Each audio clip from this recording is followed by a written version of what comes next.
everyone, welcome back to my YouTube channel.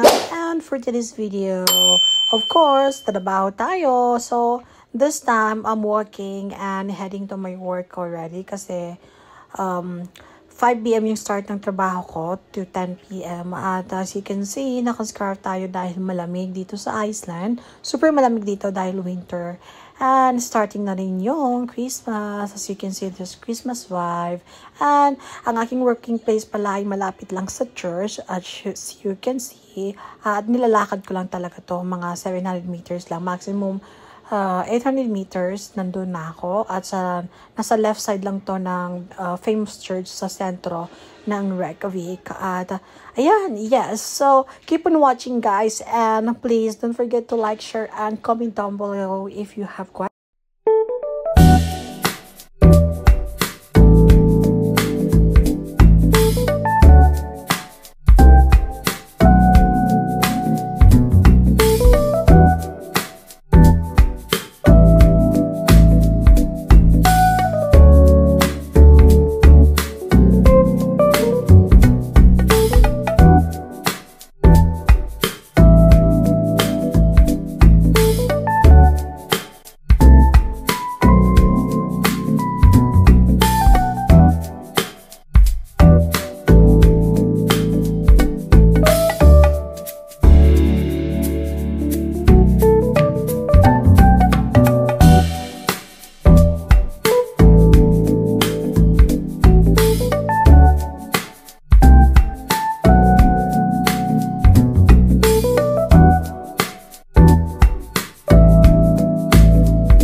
Ayun na, pauwi na tayo. Kakatapos lang ng trabaho ko today. And today is Thursday. Tomorrow wala tayong trabaho until Monday. I don't know, pero message ko na lang yung boss ko kung may available na shift tomorrow until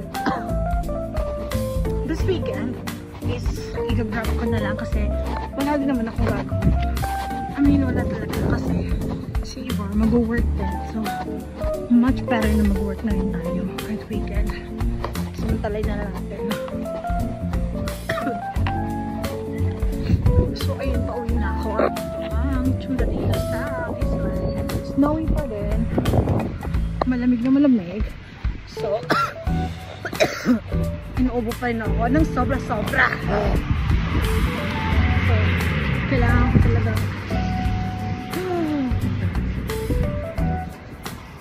so, ayun lang. Payo. Makwento ko lang pala. Storytelling tayo mga paks. So, ngayon yung katrabaho ko is uwi siya doon sa South Coast na tinatawag dito sa Iceland. Which is napakalayo. Sobrang layo yan mga bakla. Sobrang layo yung South Coast ng Ice. Tapos doon daw siya naka-base. At uwi daw siya. Eh, nakakaawa. Paano yun?